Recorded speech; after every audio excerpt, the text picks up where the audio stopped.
Friends, ಹೇಗಿದ್ದೀರಾ ಎಲ್ಲರೂ? ನಾನು ಚೆನ್ನಾಗಿದ್ದೀನಿ, ನೀವು ಚೆನ್ನಾಗಿದ್ದೀರಾ ಅನ್ಕೊತಾ ಇದ್ದೀನಿ.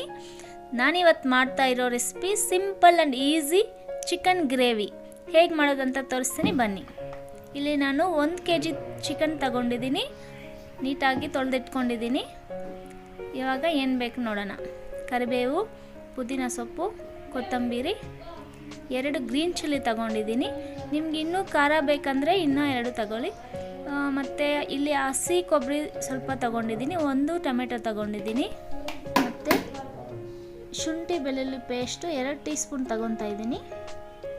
ಆಮೇಲೆ masala 2 tea spoon chicken masala, 2 tea spoon garam masala. ಇಷ್ಟೇ ಮಸಾಲ ತಗೊತಾ ಇದ್ದೀನಿ ನಾನು, ಇನ್ಯಾವುದು ಮಸಾಲ ತಗೊಂಡಿಲ್ಲ. ಇದು ಮಿಕ್ಸಿ ಜಾರ್ಗೆ ಹಾಕೋದು. ಕೊತ್ತಂಬರಿ ಮತ್ತು ಹಸಿ ಕೊಬ್ಬರಿ, ಪುದೀನ, 2 ಗ್ರೀನ್ ಚಿಲ್ಲಿ ಮಿಕ್ಸಿಗೆ ಹಾಕ್ಕೊಳ್ಳೋಣ. ಪಕ್ಕಕ್ಕೆ ಇಟ್ಕೊಂಡು ಹೇಗೆ ಮಾಡೋದಂತ ತೋರಿಸ್ತೀನಿ ಬನ್ನಿ. 2 ಟೀ ಸ್ಪೂನ್ ಆಯಿಲ್ ಹಾಕ್ತಾಯಿದ್ದೀನಿ. ಸಾಸಿವೆ ಮತ್ತು ಕರಿಬೇವು, ಶುಂಠಿ ಬೆಳ್ಳುಳ್ಳಿ ಪೇಸ್ಟು ಹಾಕಿ ಚೆನ್ನಾಗಿ ಫ್ರೈ ಮಾಡಬೇಕು ಇಲ್ಲಿ. ಮತ್ತು ಫ್ರೆಂಡ್ಸ್, ಇದು ಈಸಿಯಾಗಿ ಮಾಡ್ಕೋಬೋದು, ಟೇಸ್ಟು ಅಷ್ಟೇ ಚೆನ್ನಾಗಿ ಬರುತ್ತೆ. ಮತ್ತು ಇದು ರೈಸು, ಮುದ್ದೆ, ಚಪಾತಿ, ದೋಸೆ ಎಲ್ಲದಕ್ಕೂ ಚೆನ್ನಾಗಿರುತ್ತೆ ಇದು ಟೇಸ್ಟು ಕಾಂಬಿನೇಷನು. ಈಗ ಶುಂಠಿ ಮತ್ತು ಬೆಳ್ಳುಳ್ಳಿ ಪೇಸ್ಟು ಹಸಿ ವಾಸನೆ ಹೋಗೋವರೆಗೂ ಚೆನ್ನಾಗಿ ಫ್ರೈ ಮಾಡ್ಕೋಬೇಕು. ಇದನ್ನು ಸ್ವಲ್ಪ ಕಲರ್ ಚೇಂಜ್ ಆಗಬೇಕು, ಆ ಥರ ಫ್ರೈ ಮಾಡ್ಕೋಬೇಕು.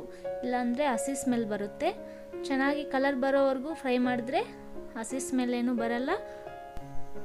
ಈಗ ಚಿಕನ್ ಹಾಕ್ಕೊತಾ ಇದ್ದೀನಿ.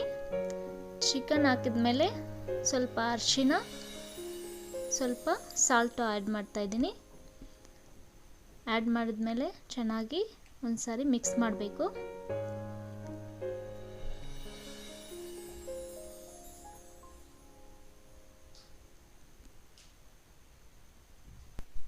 ಪುದೀನ ಮತ್ತು ಕೊತ್ತಂಬರಿ ಸೊಪ್ಪು ಹಾಕಿ ಮಿಕ್ಸ್ ಮಾಡ್ತೀನಿ. ಮಿಕ್ಸ್ ಮಾಡಿದ್ಮೇಲೆ ಸ್ವಲ್ಪ ಹೊತ್ತು ಲಿಡ್ನ ಕ್ಲೋಸ್ ಮಾಡಿಬಿಟ್ಟು ಚೆನ್ನಾಗಿ ಕುದಿಯೋದಕ್ಕೆ ಬಿಡ್ತೀನಿ. ಹೇಗೆ ಕುದಿಯಬೇಕಂದ್ರೆ ಆ ನೀರಿನ ಅಂಶ ಎಲ್ಲ ಮೇಲೆ ತೇಲಬೇಕು, ಆ ಥರ ಸ್ವಲ್ಪ ಅದರಲ್ಲೇ ಫ್ರೈ ಆಗಬೇಕದು ಎಣ್ಣೆಯಲ್ಲೇ. ಈಗ ಮಸಾಲ ಹಾಕ್ತಾಯಿದ್ದೀನಿ. ಮಸಾಲ ಹಾಕಿದ್ಮೇಲೆನೂ ಅಷ್ಟೇ ಲಿಡ್ ಕ್ಲೋಸ್ ಮಾಡಿ ಸ್ವಲ್ಪ ಹೊತ್ತು ಹಾಗೆ ಬಿಡಬೇಕು. ಆ ಮಸಾಲ ಎಲ್ಲ ಚಿಕನ್ ಪೀಸ್ಗೆ ಚೆನ್ನಾಗಿ ಹೀರ್ಕೊಂಡಿರುತ್ತೆ, ಟೇಸ್ಟ್ ಚೆನ್ನಾಗಿ ಬರುತ್ತೆ. ಇವಾಗ ನಾವು ರುಬ್ಬಿರೋಂತಹ ಮಸಾಲಾನ ಹಾಕೋಣ. ಮಸಾಲ ಹಾಕಿದ ಮೇಲೆ ಟೊಮೆಟೊ ಹಾಕ್ತಾಯಿದ್ದೀನಿ. ಟೊಮೆಟೊ ಹಾಕಿ ಚೆನ್ನಾಗಿ ಮಿಕ್ಸ್ ಮಾಡಬೇಕು.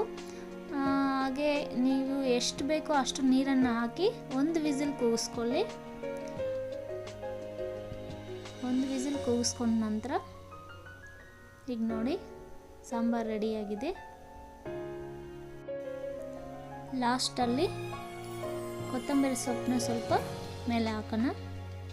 ಅಷ್ಟೇ ಫ್ರೆಂಡ್ಸ್,